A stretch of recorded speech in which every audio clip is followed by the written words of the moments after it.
Bismillahirrahmanirrahim. Assalamualaikum warahmatullahi wabarakatuh.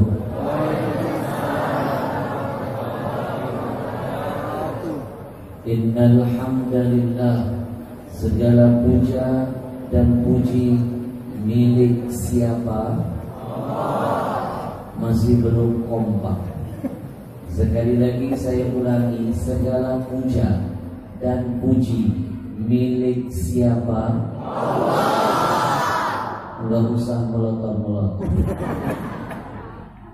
Yusabbihu lahu ma fis samawati wal, semua apa yang sudah Allah ciptakan, yang ada di bumi, bahkan yang di langit, mereka semua bertasbih memuji Allah. Kalau yang di langit saja selalu bertasbih kepada Allah, pertanyaan saya dan untuk semuanya, apa enggak malu kita yang cuma numpang di bumi sebentar, tapi sudah malas memuji Allah yang sudah menciptakan kita? Tidak akan pernah rugi orang-orang yang gemar bertasbih. Al-Imam Asy-Syafi'i pernah memberikan sebuah catatan, ma'ara anfa lil waba minat tasbih. Aku tidak menemukan ada sesuatu yang paling bermanfaat, yang paling dahsyat, yang bisa mengusir segala wabah, segala bala, kecuali dengan memperbanyak tasbih kepada Allah. Maka saya tidak akan bosan-bosan melatih diri saya yang hina ini dan mengajarkan kepada semua yang saya muliakan di dalam majlis ini, biar Allah jauhkan kampung ini dari bencana dan musibah. Amin. Biar Allah hindarkan kita dari malapetaka. Amin. Wabil khusus biar Allah jauhkan kita dari corona. Amin. Gara-gara corona semua jadi berubah. Di Jakarta ada anak kecil, saya tanya, "Nak, kamu sekolah di mana?" Anak kecil tadi menjawab, "Saya sekolahnya online." Gara-gara corona timbul istilah OTG. Tahu OTG? Orang tanpa gaji. Berapa banyak yang nganggur, nggak dapat gaji. Ujung-ujungnya jadi PSBB. Kalau di Jakarta PSBB, pemasukan sedikit, beban banyak. Beruntung Pekanbaru saya tanya, apakah di sini PSBB? Orang Pekanbaru bilang kita masih mending Habib, cuma PSPN.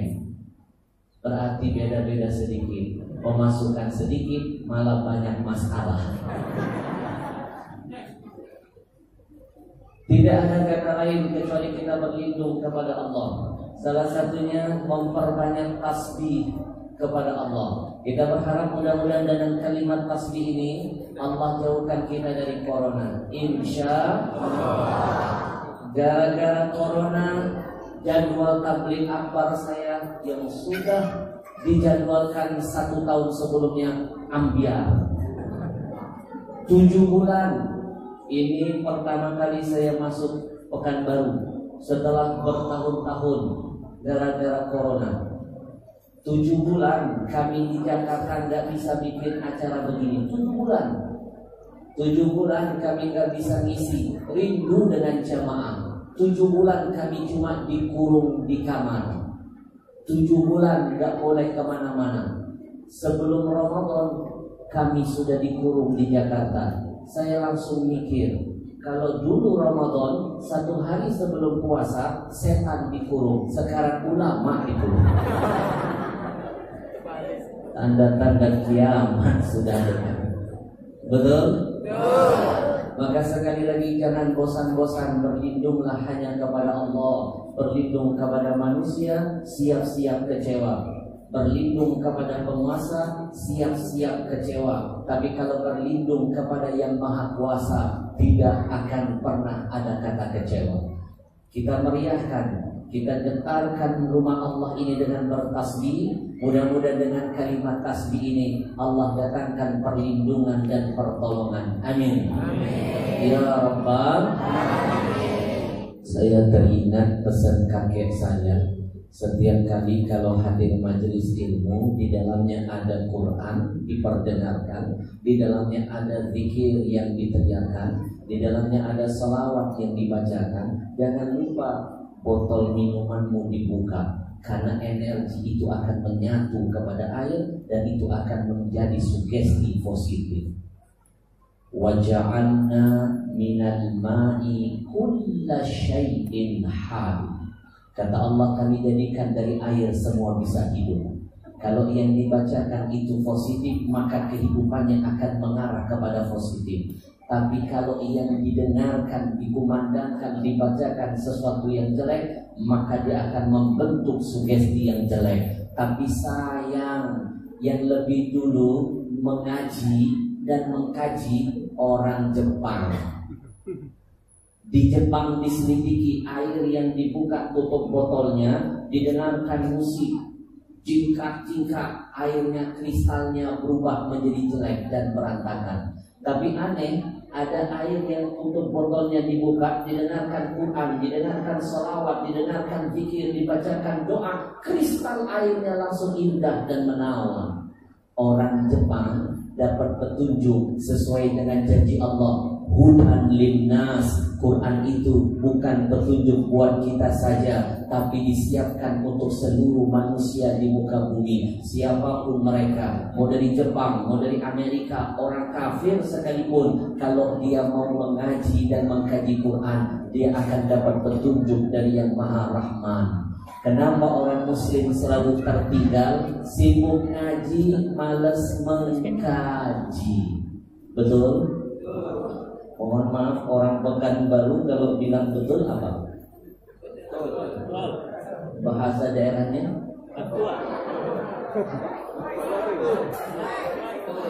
Betul. Suan. Mulai aneh. Tolong Bapak Ibu nanti ke depan ajarkan saya bahasa sedikit, bahasa di sini walaupun sedikit-sedikit. Suan. Sebab agama yang menyuruh sampaikanlah dakwah itu menurut bahasa kaumnya. Kenapa ada pesan begini? Biar saya nggak merasa jadi kamu, tapi izinkan malam ini saya merasa seperti sedang berada di kampung halaman saya sendiri. Suai. Kenapa ada pesan begini? Biar malam ini saya tidak sedikit pun menjadi orang asing, tapi izinkan hati saya malam ini seperti sedang melihat, memandang, menatap semua keluarga saya sendiri. Suai.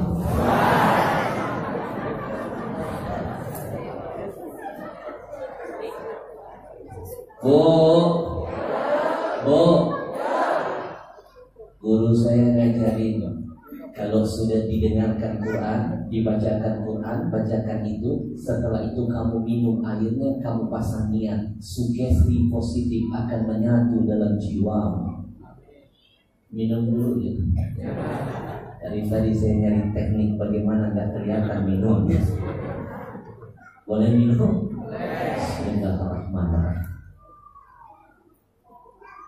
Ini sebenarnya teknik menutupi haus.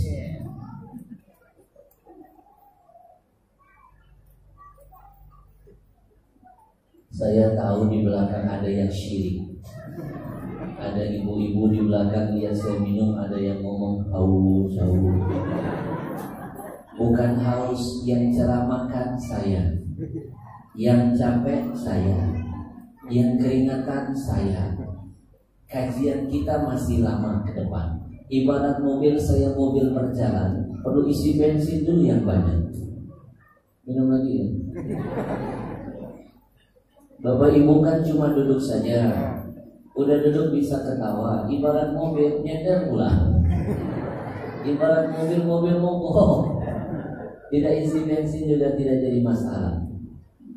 Tapi kalau hari-hari kita jadikan memuliakan lisan ini, memuliakan Allah, maka insya Allah mulia dunia, mulia akhirat. Karena yang hanya pantas dimuliakan adalah Allah, Allah yang maha menciptakan kita. Saya kadang-kadang suka tersinggung acara-acara agama, pelaku agamanya disebut dimuliakan belakangan, pejabat di absen duluan. Salah. Kalau yang kita hadiri acara kenegaraan boleh pejabat duluan, tapi kalau acara agama, pelaku agama lah, guru-guru kita lah yang harus lebih dulu kita hormati. Kalau bukan kita, siapa lagi yang akan memuliakan ulama-ulama kita? Kalau bukan kita, siapa lagi yang menjaga ulama-ulama kita? Betul? Bu, bulan-bulan ini selama corona yang paling banyak meninggal dunia itu para habaib, para kiai, para ulama, pimpinan pondok-pondok pesantren. 2 bulan ini tidak terhitung puluhan ulama-ulama pimpinan pondok pesantren meninggal dunia. 10 tahun yang akan datang belum tentu ada yang bisa menggantikannya. Kita doakan anak-anak muda seperti Syekh Rashid dan anak-anak muda lain, mudah-mudahan bisa menjadi penerus para ulama-ulama sebelumnya. Ibu-ibu, bapak-bapak, jangan pernah merasa hadirnya anak-anak muda di kancah dakwah sebagai pesaing. Salah besar. Justru kita butuh dakwah itu dilanjutkan oleh mereka.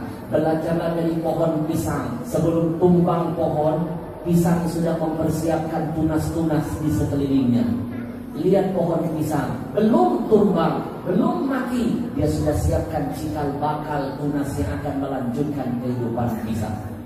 Maka sebelum kita menutup mata, wahai para kiai, para masyayikh, siapkan anak-anak muda yang akan melanjutkan perjuangan dan dakwah kita. Kalau bukan mereka, siapa lagi yang akan melanjutkan lisan dan ucapan kita? Betul? Suai? Hampir lupa. Dan wabil khusus segenap para hadirin hadirat yang berbahagia, ada bonus dari Rasul untuk semua yang sudah hadir di sini, meluangkan waktunya, mengorbankan acara-acara yang sedang hot-hotnya di TV. Saya tahu persis godaan ibu-ibu berat untuk melangkah ke sini karena jam-jam segini, sinetronnya lagi ngetop judul lagunya Ku Menangis. Ku menangis. Mulai habis subuh lagunya Ku Menangis. Sampai subuh lagi TV itu Ku Menangis. Sinetronnya nggak berhenti, sambung menyambung. Betul? Godaan. Tapi yang hadir di sini sudah membuktikan bahwa lebih cinta Allah. Inilah orang-orang yang tidak ingin menangis di dunia dan tidak ingin menangis di akhirat nantinya. Setiap pengorbanan pasti ada imbalan.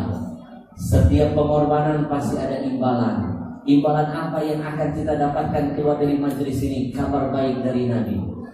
Man ghada ilal masjidi, barang siapa yang melangkahkan kakinya masuk ke dalam masjid, la yuridu, tidak punya niat lain, illa ayyata'allama khairan aw yu'allimahu, kecuali dia pasang niat, saya melangkah ke masjid, saya ingin menuntut ilmu, mencari kebenaran dan pembenaran, dan saya pasang niat, saya ingin mengajarkan kebaikan. Saya yang datang, bapak ibu yang mendengarkan, yang mengajar dan belajar, keluar dari rumah Allah ini, kana lahu ka'ajri hajin. Kata Nabi, mereka akan mengantongi pahala seperti dapat pahala haji.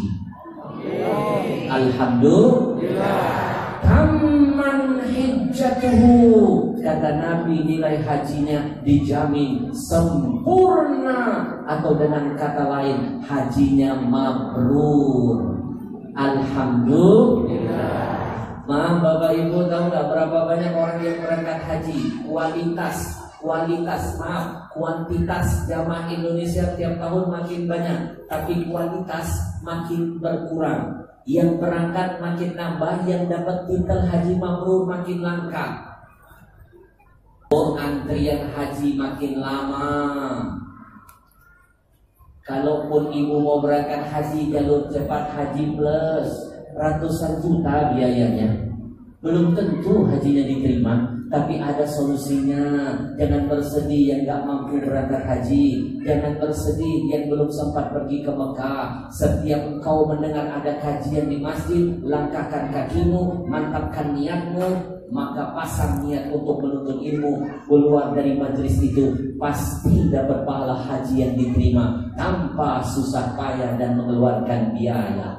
Alhamdulillah. Labbaik Allahumma labbaik, labbaik la syarika laka labbaik, innal hamda wan ni'mata wal mulka la syarika lak. Labbaik Allah,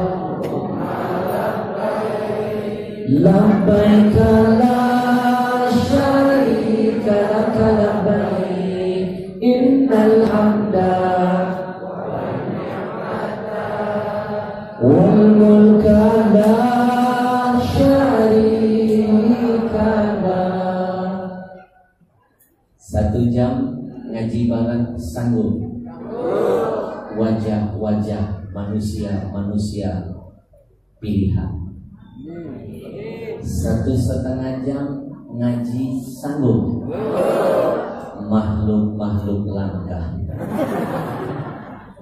Maaf, yang ngomong langka bukan saya, Rasul.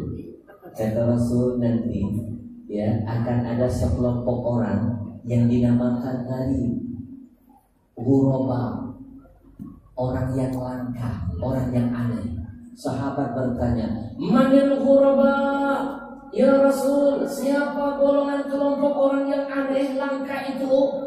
Kata Rasul, alladzina yuslihuna idza fasadin nas, adalah orang-orang yang selalu tampil di muka bumi dengan semangat, bukan cuma ingin mensolehkan dirinya. Di saat kanan kiri sudah banyak kerusakan, tapi dia berjuang bagaimana mensolehkan orang-orang yang ada di sekitarnya. Kanan kiri kita sudah banyak orang-orang yang merusak akidahnya. Kanan kiri kita banyak teman-teman kita yang sudah tergadaikan akidah dan keimanannya. Betul? Ketika kanan kiri sudah rusak, tapi kita tetap istiqomah di jalan kebenaran, maka kitalah orang yang langka, makhluk-makhluk luar biasa pilihan dari Allah. Inilah orang-orangnya. Coba lihat di luar, banyak yang di luar sana menghabiskan waktunya untuk urusan yang tidak ada manfaatnya. Tapi Bapak Ibu dipilih masuk ke sini, itulah makhluk langka. Alhamdulillah. Alhamdulillah wa syukurillah. Alhamdulillah wa syukurillah.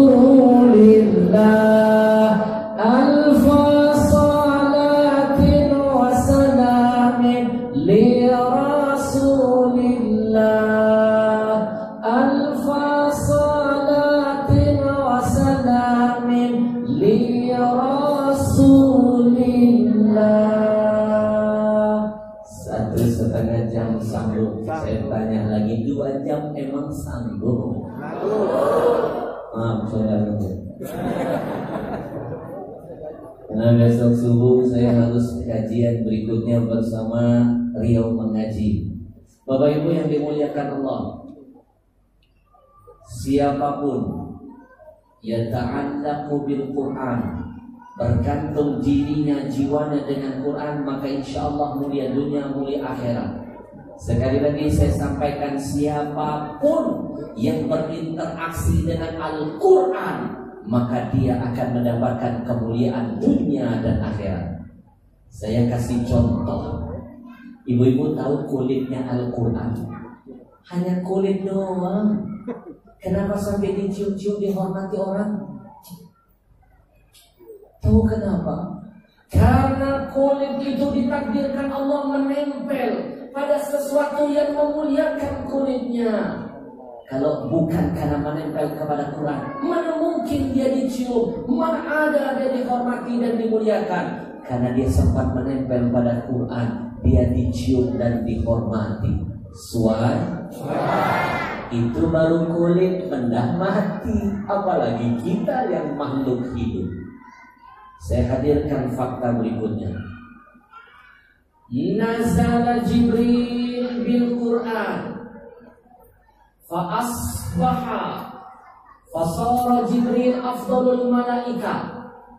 Tahu kenapa Jibril itu terpilih menjadi malaikat yang paling afdal, malaikat yang paling mulia dari semua malaikat-malaikat yang Allah ciptakan? Kenapa Jibril menjadi pimpinan seluruh para malaikat? Tahu kenapa? Karena Jibril hari-harinya selalu berinteraksi dengan Quran, membawa wahyu dari Allah berupa Quran disampaikan kepada makhluk pilihan. Karena Quran, Jibril menjadi termulia di hadapan para malaikat lainnya. Subhanallah. Betul? Nazal Quran ala nabiyina Muhammadin fa asbaha nabiyuna sayyidul khalq. Bapak Ibu tahu kenapa Nabi kita menjadi makhluk terbaik pilihan Allah? Tahu kenapa? Karena Allah telah turunkan Quran menjadi mukjizat Nabi terdahsyat. Quran memuliakan Nabi kita Muhammad. Nabi menjadi sayyidul khalq, makhluk yang terbaik dari semua makhluk yang Allah ciptakan. Mulai dari Adam sampai Nabi Isa, Nabi kita yang terbaik. Kenapa? Karena Quran Allah pilih menjadi kitab suci, mukjizat terindah dan terdahsyat Nabi. Subhanallah. Bapak Ibu tahu kenapa kita semua terpilih menjadi umat yang terbaik dari semua umat-umat yang ada? Jawabannya karena Quran Allah pilih jadi kitab suci kita. Bapak Ibu tahu kenapa Ramadan menjadi sayyidus syuhur, bulan yang terbaik dari semua bulan yang ada? Jawabannya karena di bulan itu Al-Quran turun di dalamnya. Bapak Ibu tahu kenapa Lailatul Qadar khairun min alfi syahr, lebih baik daripada 1000 malam. Satu malam ini nilainya lebih dahsyat dari 1000 bulan. Tahu kenapa? Karena Quran Allah turunkan di malam itu. Maka demi Allah, kalau Quran bisa memuliakan mereka, insya Allah Quran akan memuliakan kita ketika kita tidak bosan-bosan berinteraksi dengan Quran. Insya Allahumma arhamna bil Quran waj'alhu lana imaman wa nura.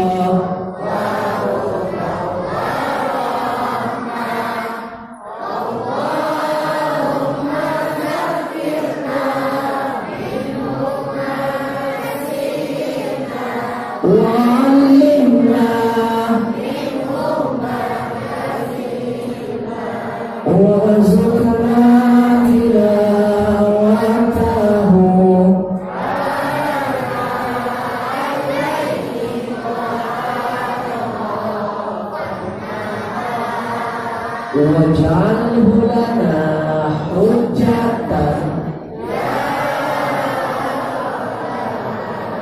Saya yakin, ainul yakin, saya yakin, seyakin-yakinnya kita hadir di sini terpanggil dengan gerakan mengaji, riau mengaji. Keluar dari tempat ini selama dalam hati kita selalu berhubungan dengan Quran, maka insya Allah kita pun akan mendapatkan kemuliaan dunia dan akhirat.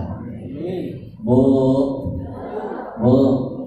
sekali lagi siapapun yang hari-harinya tiada hari tanpa Quran akan mendapatkan kemuliaan dunia bahkan kemuliaan akhirat. Saya punya cerita nyata, kisah nyata, betapa Allah ingin menunjukkan siapapun yang cinta dengan Quran, Allah kasih kemuliaan dunia dan akhirat. Kisah nyata ini insya Allah akan saya angkat menjadi film layar lebar religi kedua saya. Kisah nyata yang akan saya sampaikan sebentar lagi akan dibikin film layar lebar. Mak-mak mau ikut main di film saya? Sutradara saya bilang masih ada lowongan. Saya tanya jadi apa? Jenazah. Udah bosan hidup. Ini kisah nyata Pak. Kisah nyata. Kejadiannya beberapa tahun yang lalu. Simak. Kejadiannya beberapa tahun yang lalu, tepat di bulan suci Ramadan. Tepat di bulan suci Ramadan. Tepat di bulan suci Ramadan, tepat di tanggal 17 Ramadan. Pondok pesantren kami namanya Pondok Pesantren Ar-Riyad. Ar-Riyad diambil dari hadis Nabi. Yang bikin pondok kakek saya, yang jadi pimpinan pondok paman saya, namanya sama dengan saya, Ahmad juga. Kenapa dikasih nama Ar-Riyad? Karena ngambil hadis Nabi. Idza marartum bi riyadil jannah fartamu. Kata Nabi berpesan kepada para sahabat, wahai sahabat, kalau kalian melewati taman surga, berhentilah sejenak masuk ke dalamnya. Sahabat bertanya, taman surga seperti apa? Kata Nabi, majlis ilmu dan majlis zikir. Kata Riyad itu diambil dari hadis, artinya taman. Kalau sahabat saja disuruh Nabi, kalau lagi jalan lihat majlis ilmu berhenti. Kalau sahabat saja yang sudah dijamin di antara mereka pasti masuk surga, kalau melewat majlis zikir berhenti. Ini kita sahabat bukan, tabiin bukan, tabiin juga bukan. Dengan setan beda tipis. Lihat pengajian mau dibubarkan. Betul? Betul? Lihat pengajian main bubar-bubarin. Sahabat saja disuruh berhenti. Jangan mimpi bisa masuk surga beneran kalau cabangnya di dunia. Majlis-majlis ilmu gak pernah mau diduduki. Kita hakikatnya duduk di sini latihan untuk mendaftarkan diri kita biar jadi kandidat penghuni surga yang sesungguhnya. Insya Allah. Tanggal 17 Ramadan, pondok pesantren kami Ar-Riyad di kota Palembang. Tahu Palembang? Kita sama-sama Sumatera. Saya jelek-jelek begini putra Sumatera, lahir di kota Palembang. Jadi saya lahir di Palembang tapi keturunan Padang. Bingung kan? Saya lahir di kota Palembang tapi saya keturunan Padang. Mendengar ucapan ini, ada jamaah saya lagi dengar saya tausiah orang Padang, selesai ceramah saya dipeluk.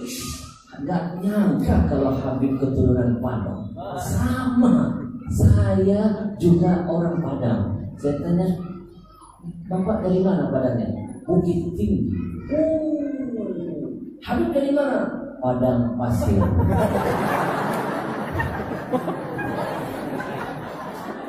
Yang penting Pak, kita Padang sama Padang bersaudara. Jangan pernah meremehkan orang Palembang. Jangan pernah meremehkan orang Palembang. Orang Palembang itu kata guru saya, di antara keistimewaan dan kelebihannya, mereka orangnya kuat-kuat. Bayangkan kapal selam mereka makan. Hadirkan di hadapan saya, suku mana yang bisa makan kapal selam? Roket, kalau bukan orang Palembang. Hubbul waton minal iman, cinta tanah kelahiran itu sebagian dari iman. Betul? Mas, saya lahir di Palembang. Pondok pesantren kami ketika Ramadan mengirim ada 20 orang santri, masih kecil-kecil, kayak bocah-bocah di depan kita ini, yang kayak makhluk-makhluk halus. Ini kan halus pada saatnya. 20 orang, kayak ananda kita yang di pangku ayahnya. 20 orang santri kami kirim ikut lomba musabaqah hifdzil Quran. 20 orang santri. 20-nya utusan dari pondok. Ada yang ikut hafalan 1 juz, ada yang 5 juz, ada yang 10 juz, ada yang 20 juz, bahkan ada yang ikut di level 30 juz. 20 santri kami kirim pergi ke tempat pertandingan perlombaan musabaqah, naik mobil lewat jalur darat. Selesai lomba jam 12 malam, inisiatif ketua rombongan biar anak-anak kami tidak terlalu lama pulang ke pondok. Akhirnya mereka mengambil jalan pintas, tidak lewat jalur darat, tapi menyeberang sungai, naik perahu, naik getek. Orang Riau bilang getek apa? Pom-pom. Aneh lah. Ini sebenarnya planet apa sih? Betul sekali. Apa itu kapal? Ompong. Pompong. Oh kita kalau begitu, saya coba pakai bahasa sih.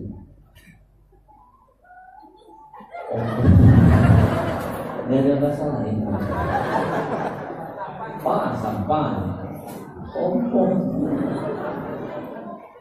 Inisiatif ketua rombongan biar anak didik kami nggak kemalaman pulang ke pondok. Akhirnya ngambil jalan pintas, nyebrang sungai, karena pondok kami persis berada di pinggir sungai Musi. 20 santri dibawa naik pompong.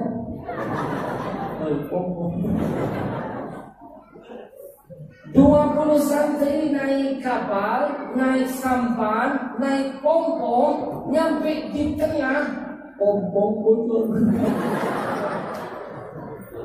Sampai di tengah, sampan, perahu bocor. 20 santri kami tenggelam dalam sungai. 20-nya tenggelam. Dan ternyata kami baru tahu, di antara 20 santri kami itu hanya ada 17 orang santri saja yang bisa berenang. 3 santri lainnya ketahuan tidak bisa berenang. Akhirnya mereka jadi korban, tenggelam ke dalam sungai Musi. Jenazah mereka baru ditemukan 3 hari 4 malam berikutnya. 4 malam 3 hari. 4 malam 3 hari setelahnya jenazahnya ditemukan di tempat yang berbeda-beda. Padahal ketiga korban ini, seorang anak yang hafal 10 juz. Korban kedua, seorang anak yang hafal 20 juz. Dan korban ketiga, seorang anak yang hafal 30 juz. Ketiga-tiganya finalis, calon juara 1 di bidang masing-masing. Bahkan jurinya masih bocoran. Habib, 3 ini sudah kami tandain calon juara 1 di bidang masing-masing yang mereka ikuti. Ternyata Allah punya kehendak lain. Bukan kami yang memuliakan mereka, tapi Allah yang mempersiapkan kemuliaan buat mereka. Mereka tenggelam dalam sungai selama 4 malam 3 hari. Bapak Ibu, begitu jenazah mereka ditemukan di tempat yang berbeda-beda, subhanallah, begitu jenazah mereka satu persatu diangkat, Bapak Ibu tahu apa yang terjadi?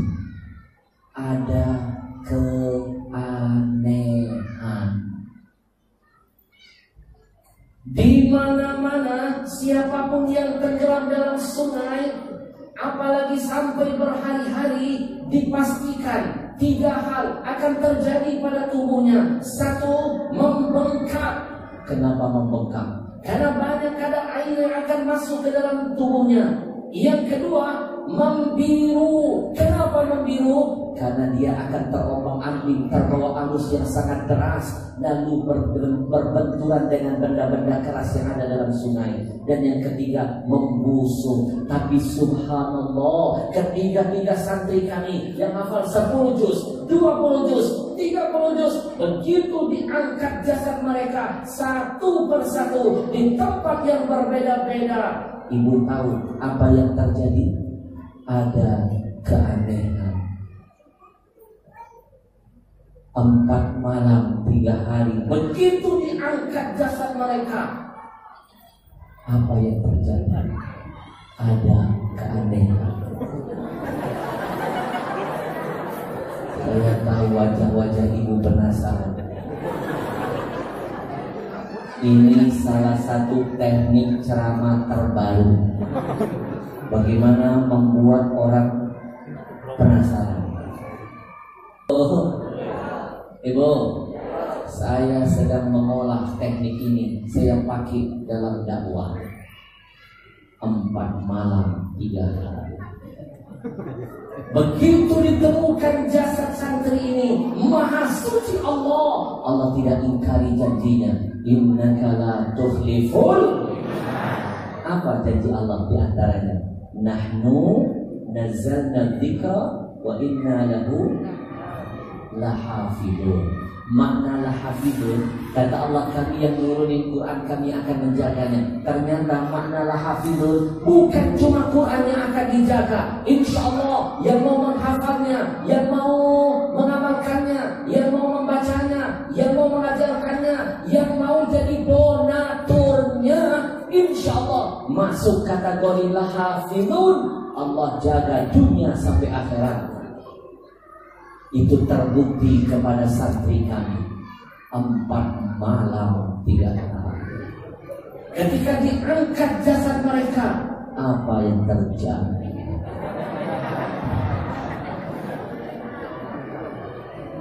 Ada keanehan. Enak dibikin penasaran. Bapak Ibu, teknik inilah yang membuat sinetron itu ratingnya tinggi-tinggi. Lagi suruh-suruh mak-mak kita lagi nonton, tiba-tiba bersambut. Itu tekniknya. Akhirnya sinetronnya tayang jam 4 subuh, jam 2 siang mama udah nongkrong depan TV. Penasaran, bikin kita jadi tersiksa. Apa kita lanjutkan nanti tahun depan? Ibu mau tahu lanjutannya? Mau tahu? Bu, Ibu, 4 malam 3 hari. Ini kayaknya cocok dari judul filmnya ya. 4 malam 3 hari. Ada petugas pemerintahan yang hari-harinya bertugas mengangkat jenazah siapapun yang tenggelam di sungai. Petugas tadi sampai bersumpah, demi Allah Habib, 15 tahun saya bekerja ngurusin urusan begini, baru 1 kali ini saya melihat dengan mata, mendengar dengan telinga, memegang dengan kedua tangan saya. Ada orang tenggelam dalam sungai. Jangankan tubuhnya dijaga Allah, pakaiannya yang menempel masih menutup auratnya.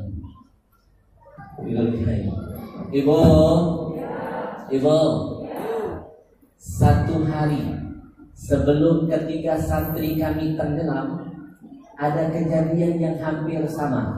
Di sungai yang sama, seorang perempuan cantik bunuh diri, terjun dari jembatan Ampera ke sungai yang sama. Karena ditinggal pergi calon suaminya. Undangan sudah dia sebar, catering sudah dia bayar, gedung sudah dia pesan, calon suami kabur, Pak. Akhirnya dia putus asa, mengakhiri hidupnya terjun ke Sungai Musi. Belum nyampe 1 hari, belum genap 1 malam, yang tadinya parasnya cantik jelita, langsing badannya, begitu diangkat jenazah wanita ini, bengkak, biru, busuk. Padahal belum sampai 1 malam, apalagi 1 hari. Tapi subhanallah, ketika 3 santri kami yang hafal 10, 20, 30 juz tenggelam dalam sungai 4 malam 3 hari. Begitu diangkat jenazah mereka satu persatu, Maha Suci Allah. Ada keanehan. Dan kita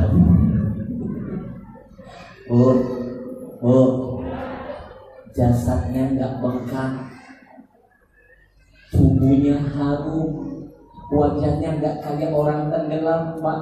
Seperti nampak orang yang baru selesai mandi, segar, bugar, tersenyum menghadap perjumpaan dengan Allah Tuhan. Bahkan ada yang lebih aneh di antara tiga itu. Ada santri yang paling kecil, tapi hafalannya paling banyak, 30 juz. Dia ternyata saking sayangnya dengan Quran, dia tenggelam memeluk Quran di dadanya. Kami dapat bocoran ketika kapal sedang oleng, lagi bocor, berada di tengah sungai, teman-temannya memperingatkan anak ini. Dek, lempar saja Quranmu. Memiliki kelebihan Allah kasih. Kita doakan anak-anak muda seperti Syekh Rashid dan anak-anak muda lain, mudah-mudahan bisa menjadi penerus para ulama-ulama sebelumnya. Ibu-ibu, bapak-bapak, jangan pernah merasa hadirnya anak-anak muda di kancah dakwah sebagai pesaing. Salah besar. Justru kita butuh dakwah itu dilanjutkan oleh mereka. Belajarlah dari pohon pisang. Sebelum tumbang pohon, pisang sudah mempersiapkan tunas-tunas di sekelilingnya. Lihat pohon pisang, belum tumbang, belum mati, dia sudah siapkan cikal bakal tunas yang akan melanjutkan kehidupan pisang. Maka sebelum kita menutup mata, wahai para kiai, para masyayikh, siapkan anak-anak muda yang akan melanjutkan perjuangan dan dakwah kita. Kalau bukan mereka, siapa lagi yang akan melanjutkan lisan dan ucapan kita? Betul? Suai? Hampir lupa. Dan wabil khusus segenap para hadirin hadirat yang berbahagia, ada bonus dari Rasul untuk semua yang sudah hadir di sini, meluangkan waktunya, mengorbankan acara-acara yang sedang hot-hotnya di TV. Saya tahu persis godaan ibu-ibu berat untuk melangkah ke sini karena jam-jam segini, saya temannya lagi ngetop judul lagunya Ku Menangis. Ku menangis. Mulai habis subuh lagunya Ku Menangis. Sampai subuh lagi TV itu Ku Menangis. Sinetronnya nggak berhenti, sambung menyambung. Betul? Godaan. Tapi yang hadir di sini sudah membuktikan bahwa lebih cinta Allah. Inilah orang-orang yang tidak ingin menangis di dunia dan tidak ingin menangis di akhirat nantinya. Setiap pengorbanan pasti ada imbalan. Setiap pengorbanan pasti ada imbalan. Imbalan apa yang akan kita dapatkan keluar dari majelis ini? Kabar baik dari Nabi. Man ghada ilal masjidi, barang siapa yang melangkahkan kakinya masuk ke dalam masjid, la yuridu, tidak punya niat lain, illa ayyata'allama khairan aw yu'allimahu, kecuali dia pasang niat, saya melangkah ke masjid, saya ingin menuntut ilmu, mencari kebenaran dan pembenaran, dan saya pasang niat, saya ingin mengajarkan kebaikan. Saya yang datang, Bapak Ibu yang mendengarkan, yang mengajar dan belajar, keluar dari rumah Allah ini, kana lahu ka'ajri hajin. Kata Nabi, mereka akan mengantongi pahala seperti dapat pahala haji. Alhamdulillah. Tamman hijjatuhu, kata Nabi, nilai hajinya dijamin sempurna, atau dengan kata lain hajinya mabrur. Alhamdulillah. Maaf Bapak Ibu, tahu nggak berapa banyak orang yang berangkat haji? Kuantitas jamaah Indonesia tiap tahun makin banyak, tapi kualitas makin berkurang. Yang berangkat makin nambah, yang dapat titel haji mabrur makin langka. Apalagi sekarang, kemarin haji kita ditunda. Saya nggak yakin haji tahun depan kita bisa. Saya pesimis. Kalau lihat kondisi pilkada tetap diteruskan. Sekarang saya sudah 300.000 lebih yang terjangkit COVID. 59 negara sudah men-lockdown Indonesia. Menurut pakar COVID, kalau pilkada di berbagai tempat di Indonesia tidak segera dihentikan, ini bisa menjadi pilkada maut dan akan menambah 1 juta bahkan sampai 2 juta yang akan terjangkit COVID. Kalau sudah meningkat, mustahil Saudi mau nekat menerima jamaah dari Indonesia. 59 negara sudah memblokir kita, padahal kita baru 300.000 saja. Suai. Bu, antrian haji makin lama. Kalaupun ibu mau berangkat haji jalur cepat haji plus, ratusan juta biayanya. Belum tentu hajinya diterima, tapi ada solusinya. Jangan bersedih yang gak mampu berangkat haji. Jangan bersedih yang belum sempat pergi ke Mekah. Setiap engkau mendengar ada kajian di masjid, langkahkan kakimu, mantapkan niatmu, maka pasang niat untuk menuntut ilmu. Keluar dari majelis itu pasti dapat pahala haji yang diterima tanpa susah payah dan mengeluarkan biaya. Alhamdulillah. Labbaik Allahumma labbaik, labbaik la syarika laka labbaik, innal hamda wan ni'mata wal mulka la syarika lak. Labbaik Allah, labbaik la syarika laka labbaik, innal hamda wal mulka la syarika lak. Singkat padat.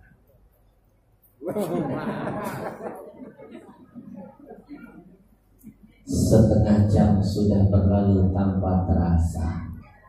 Masih mau lanjut? Tenang, ini baru pembukaan. Ibarat ibu-ibu hamil, ini baru pembukaan 1. Masih ada pembukaan 9. 1 jam ngaji bareng sanggup? Wajah-wajah manusia pilihan. 1,5 jam ngaji sanggup?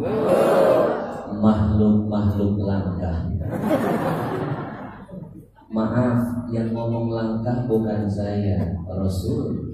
Kata Rasul, nanti ya akan ada sekelompok orang yang dinamakan tadi ghuraba, orang yang langka, orang yang aneh.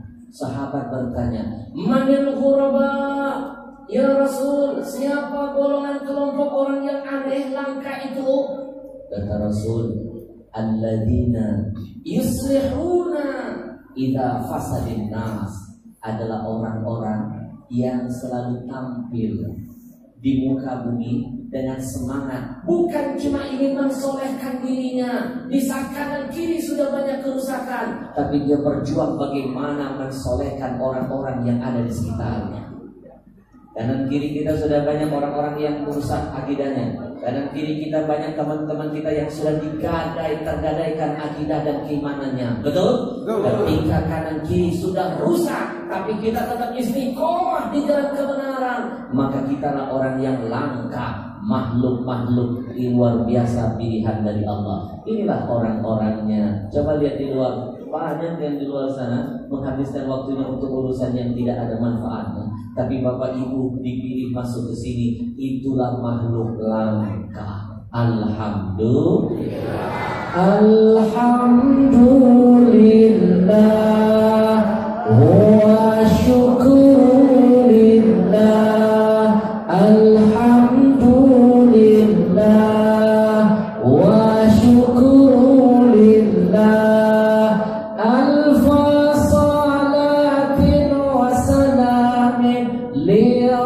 Rasulillah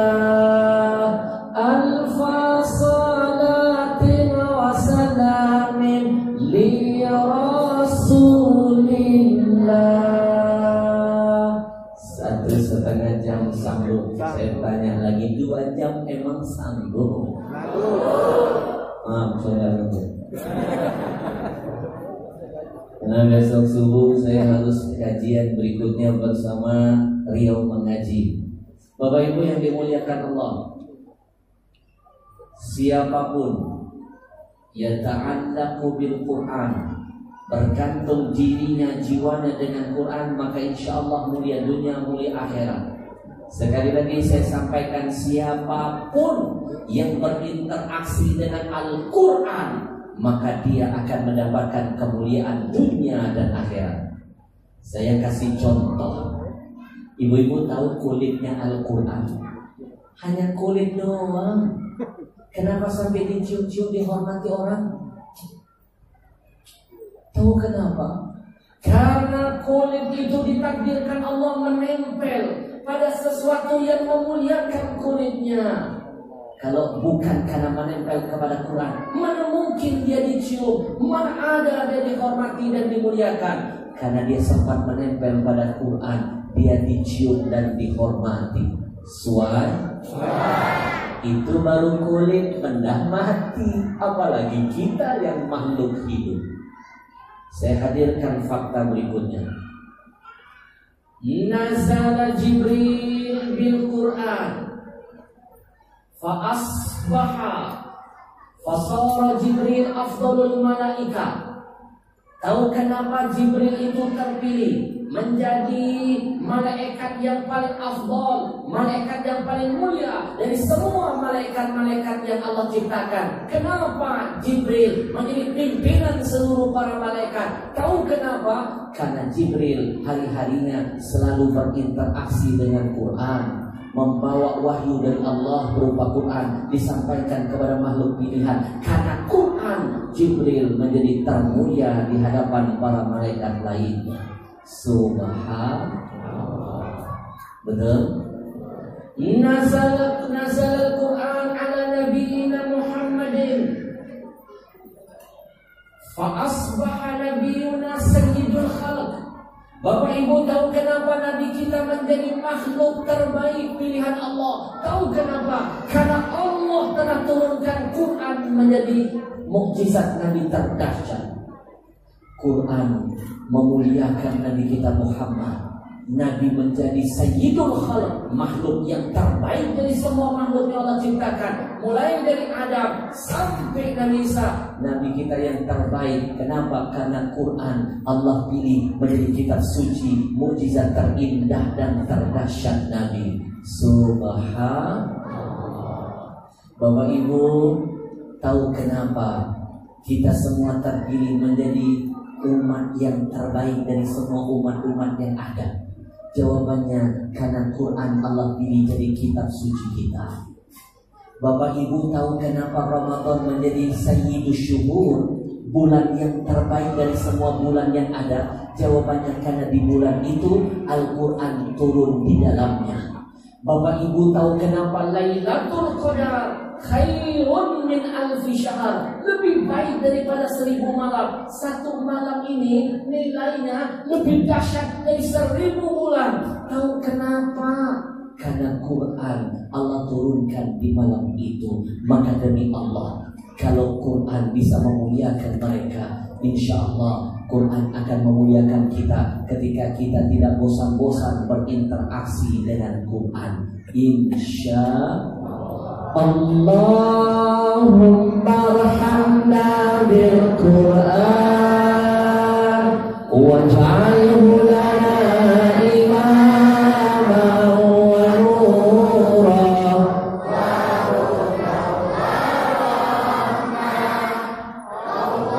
Allahumma zakirna minhu ma nasina wa 'allimna warzuqna tilawatahu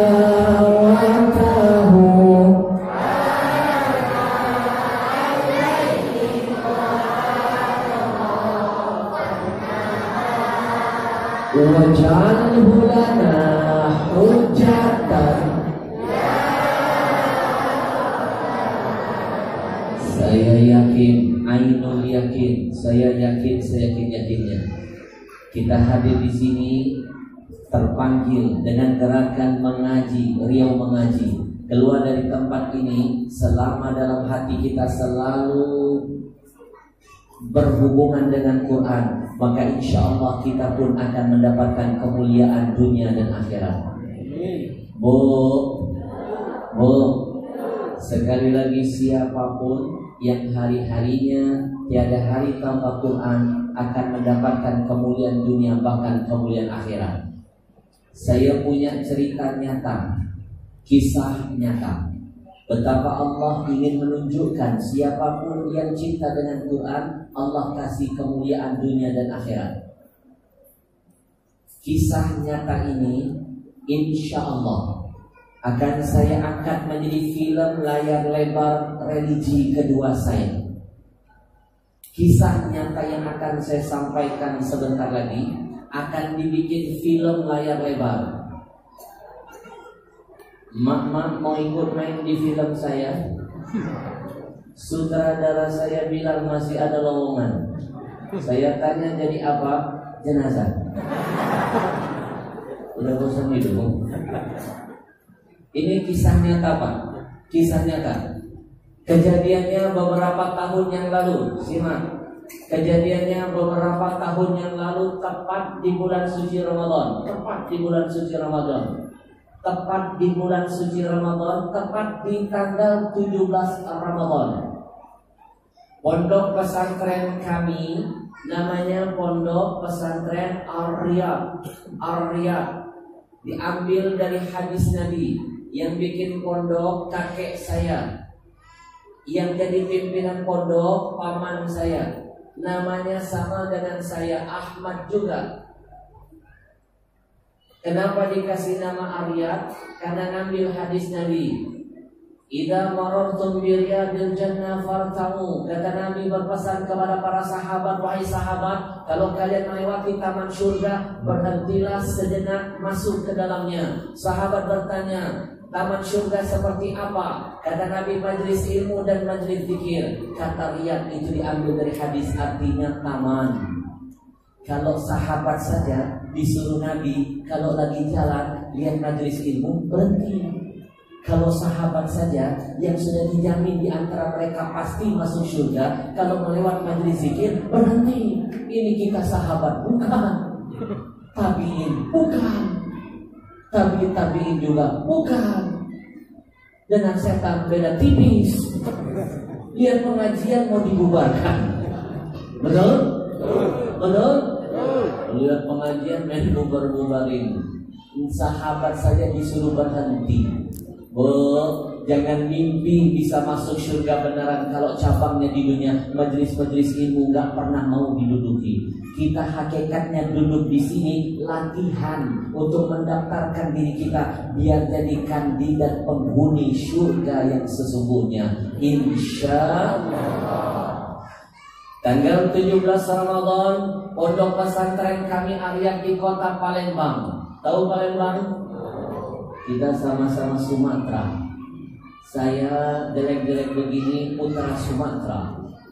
Lahir di kota Palembang. Jadi saya lahir di Palembang tapi keturunan Padang. Bingung kan? Saya lahir di kota Palembang tapi saya keturunan Padang. Mendengar ucapan ini, ada jamaah saya lagi dengar saya tausiah orang Padang, selesai ceramah saya dipeluk. Nggak nyangka kalau Habib keturunan Padang. Sama, saya juga orang Padang. Saya tanya, Bapak dari mana Padangnya? Bukit Tinggi. Habib dari mana? Padang Pasir.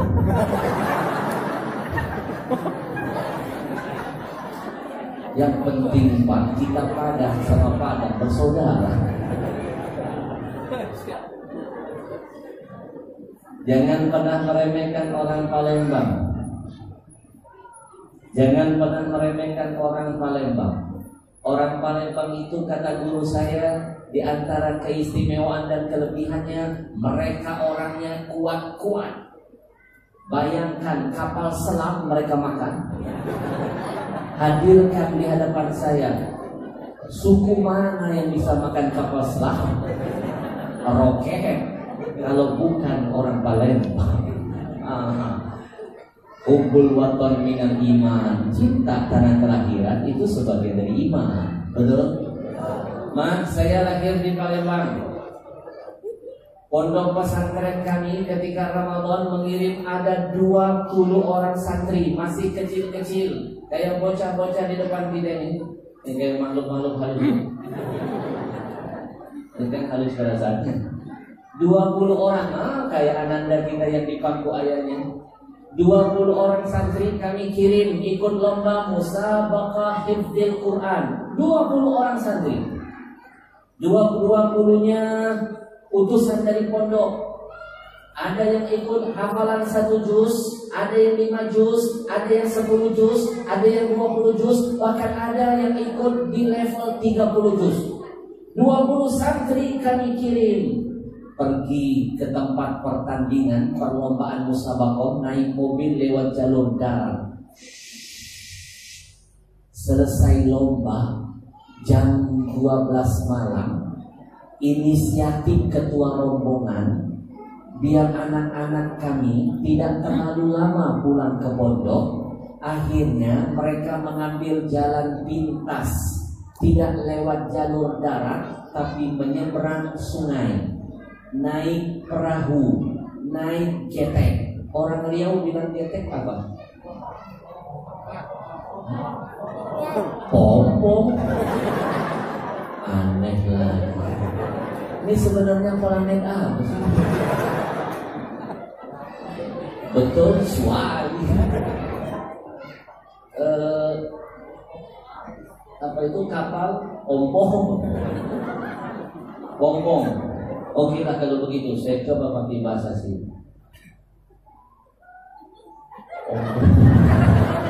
Nggak ada bahasa lain.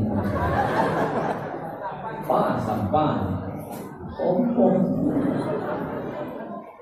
Inisiatif ketua rombongan biar anak didik kami nggak kemalaman pulang ke pondok. Akhirnya ngambil jalan pintas, nyebrang sungai. Karena pondok kami persis berada di pinggir sungai Musi. 20 santri dibawa naik pom-pom.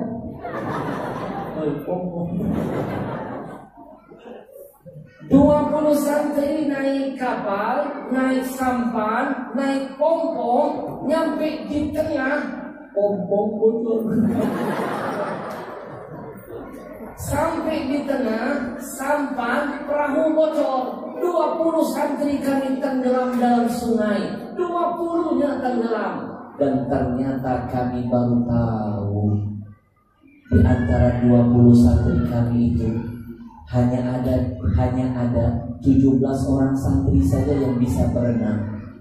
3 santri lainnya ketahuan tidak bisa berenang. Akhirnya mereka jadi korban, tenggelam ke dalam sungai Musi. Jenazah mereka baru ditemukan 3 hari 4 malam berikutnya. 4 malam 3 hari. 4 malam 3 hari setelahnya jenazahnya ditemukan di tempat yang berbeda-beda. Padahal ketiga korban ini, seorang anak yang hafal 10 juz. Korban kedua, seorang anak yang hafal 20 juz. Dan korban ketiga, seorang anak yang hafal 30 juz. Ketiga-tiganya finalis, calon juara 1 di bidang masing-masing. Bahkan jurinya masih bocoran. Habib, 3 ini sudah kami tandain calon juara 1 di bidang masing-masing yang mereka ikuti. Ternyata Allah punya kehendak lain. Bukan kami yang memuliakan mereka, tapi Allah yang mempersiapkan kemuliaan buat mereka. Mereka tenggelam dalam sungai selama 4 malam 3 hari. Bapak Ibu, begitu jenazah mereka ditemukan di tempat yang berbeda-beda, subhanallah, begitu jenazah mereka satu persatu diangkat, Bapak Ibu tahu apa yang terjadi? ada keanehan. Di mana-mana siapapun yang tenggelam dalam sungai, apalagi sampai berhari-hari, dipastikan 3 hal akan terjadi pada tubuhnya. 1, membengkak. Kenapa membengkak? Karena banyak kadar air yang akan masuk ke dalam tubuhnya. Yang kedua, membiru. Kenapa membiru? Karena dia akan terombang-ambing, terbawa arus yang sangat deras, lalu berbenturan dengan benda-benda keras yang ada dalam sungai. Dan yang ketiga, membusuk. Tapi subhanallah, ketiga santri kami yang hafal 10 juz, 20 juz, 30 juz, begitu diangkat jasad mereka satu persatu di tempat yang berbeda-beda. Ibu tahu apa yang terjadi? Ada keanehan. 4 malam 3 hari. Begitu diangkat jasad mereka, apa yang terjadi? Ada keanehan. Saya tahu wajah-wajah ibu penasaran. Ini salah satu teknik ceramah terbaru. Bagaimana membuat orang penasaran. Ibu bapak tahu gak kenapa orang kafir berhasil menjebak anak-anak muda kita ikuti tren mereka? Dia bikin teori curious, bikin anak-anak muda penasaran. Mulai dari judul filmnya, AADC, ada apa dengan cinta? Itu kan merangsang pengen kamu anak muda. Begitu masuk ada-ada saja. Betul? Betul? Bu, Ibu, saya sedang mengolah teknik ini. Saya pakai dalam dakwah 4 malam 3 hari. Begitu ditemukan jasad santri ini, maha suci Allah. Allah tidak ingkari janjinya. Innaka la tukhliful. Apa janji Allah di antaranya? Nahnu nazzalna dzikra wa inna lahu lahafidun. Makna lahafidun, kata Allah, kami yang nurunin Quran, kami akan menjaganya. Ternyata makna lahafidun bukan cuma Quran yang akan dijaga. Insya Allah yang mau menghafalnya, yang mau mengamalkannya, yang mau membacanya, yang mau mengajarkannya, yang mau jadi donaturnya, insya Allah masuk kategori lahafidun. Allah jaga dunia sampai akhirat. Itu terbukti kepada santri kami 4 malam 3 hari. Ketika diangkat jasad mereka, apa yang terjadi?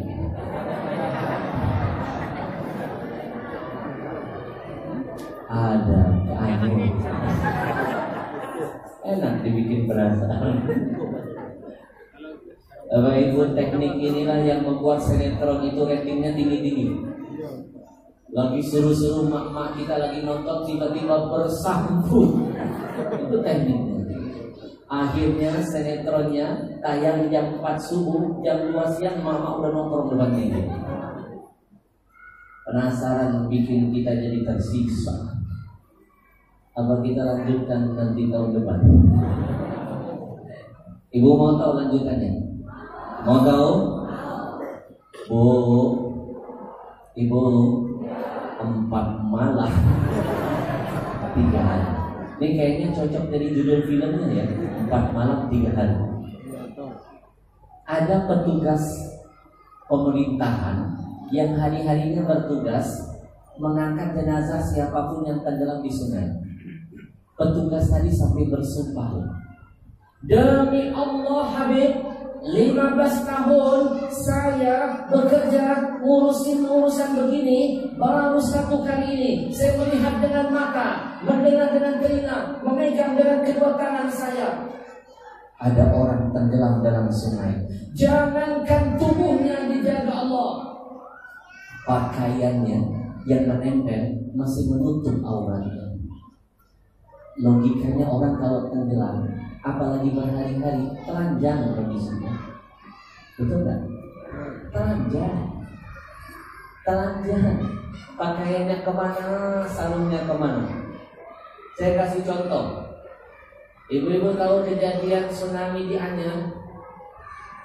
Mereka yang lagi jingkrak-jingkrak, teriak-teriak, joget-joget di panggung disapu oleh air.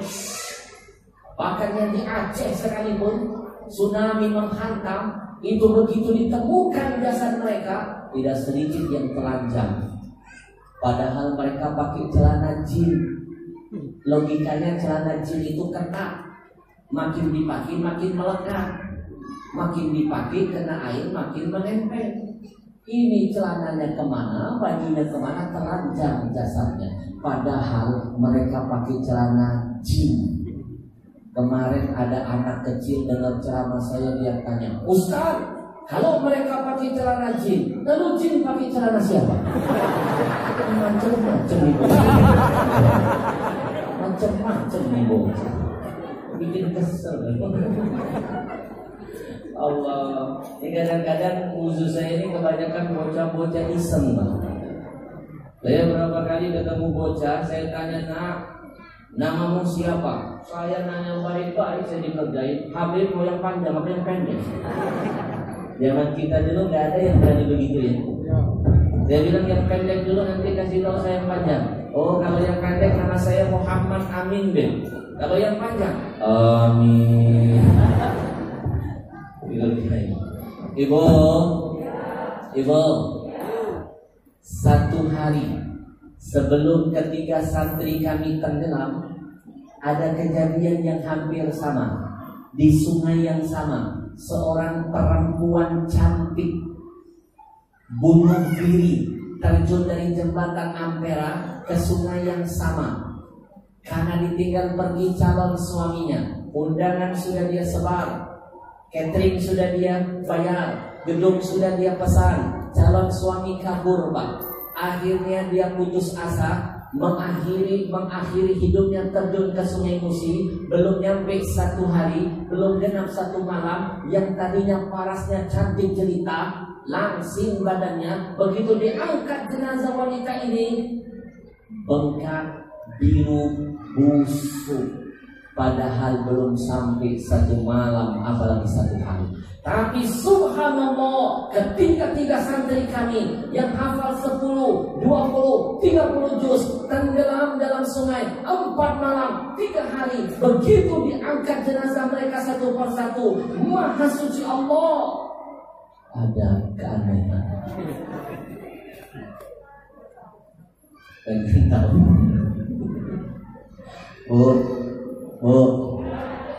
Jasadnya nggak bengkak, tubuhnya harum, wajahnya nggak kayak orang tenggelam, Pak. Seperti nampak orang yang baru selesai mandi, segar, bugar, tersenyum menghadap perjumpaan dengan Allah Tuhan. Bahkan ada yang lebih aneh di antara tiga itu. Ada santri yang paling kecil, tapi hafalannya paling banyak, 30 juz. Dia ternyata saking sayangnya dengan Quran, dia tenggelam memeluk Quran di dadanya. Kami dapat bocoran ketika kapal sedang oleng, lagi bocor, berada di tengah sungai, teman-temannya memperingatkan anak ini. Dek, lempar saja Quranmu.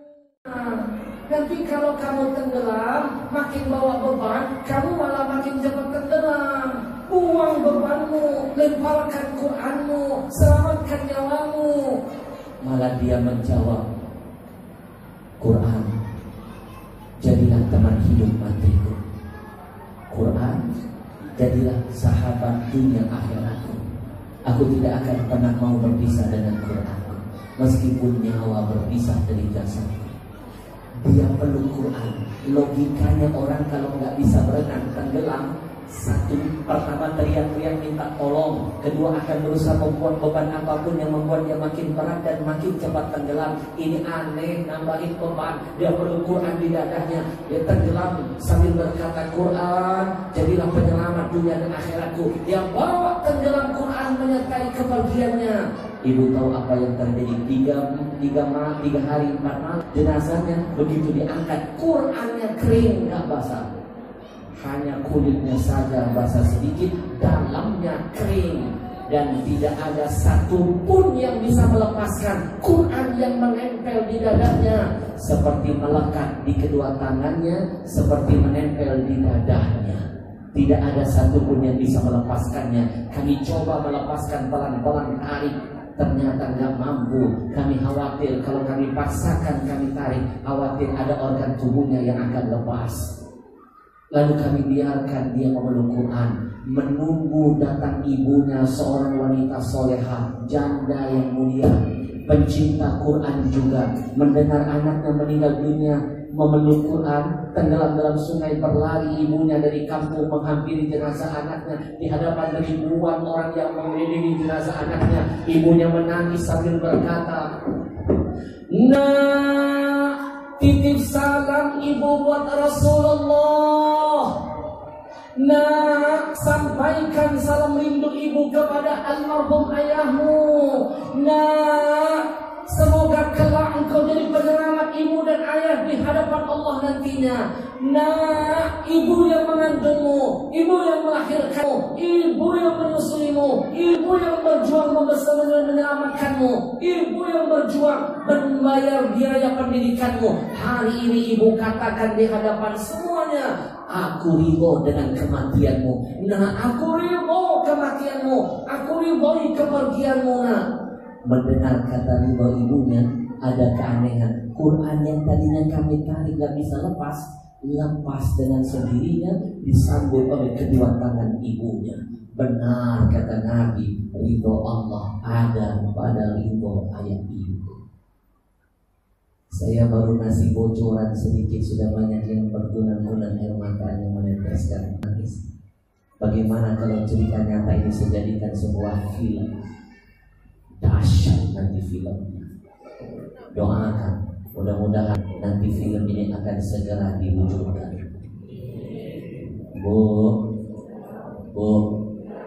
anak-anak yang seperti ini akan jadi penyelamat. Inna lillahi ahlina minan nas. Kata Nabi, ketahuilah sesungguhnya di kalangan manusia ada sekelompok orang yang dianggap Allah sebagai keluarganya. Siapa keluarga Allah? Ahlul Quran, ahlullah. Orang yang dekat dengan Quran, cinta dengan Quran, peduli dengan semua gerakan Quran, maka dia dianggap Allah sebagai keluarganya. Maka hari ini gerakan Rio Mengaji sebenarnya ingin mengajak kita mendaftarkan diri kita menjadi keluarganya Allah. Apalagi kalau bisa jadi keluarga Allah yang maha segala-galanya, tidak akan pernah rugi dunia sampai akhirat. Maka hari ini saya Ahmad Al-Habsyi bersama gerakan Rio Mengaji mengajak, mengetuk hati Bapak Ibu, daftarkan diri kita untuk menjadi bagian dari keluarga Allah. Insya Allahumma arhamna bil Quran imama wa nura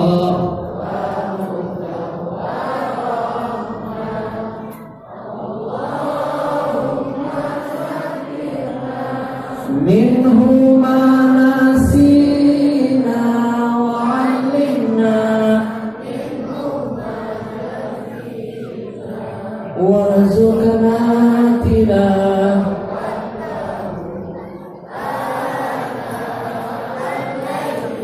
wa atrafan nahar.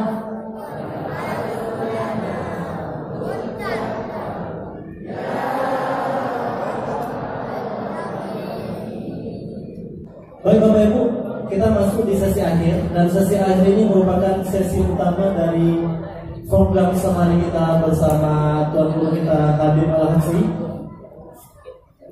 Ya.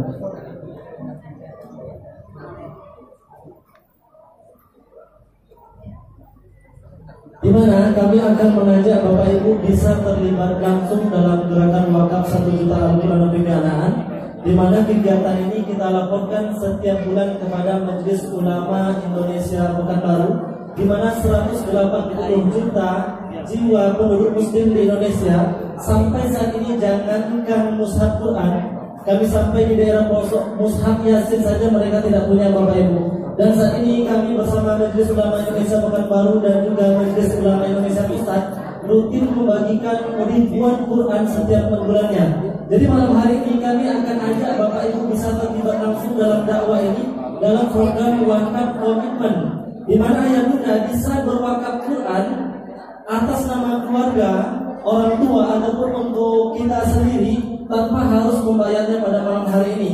Dan yang berwakaf pada malam hari ini kami akan memberikan beberapa cenderamata. Pertama kami akan memberikan piagam penghargaan dari Habib. Kemudian juga kami akan memberikan satu contoh mushaf yang Bapak Ibu akan, di mana ini dicetak bersama Kementerian Agama.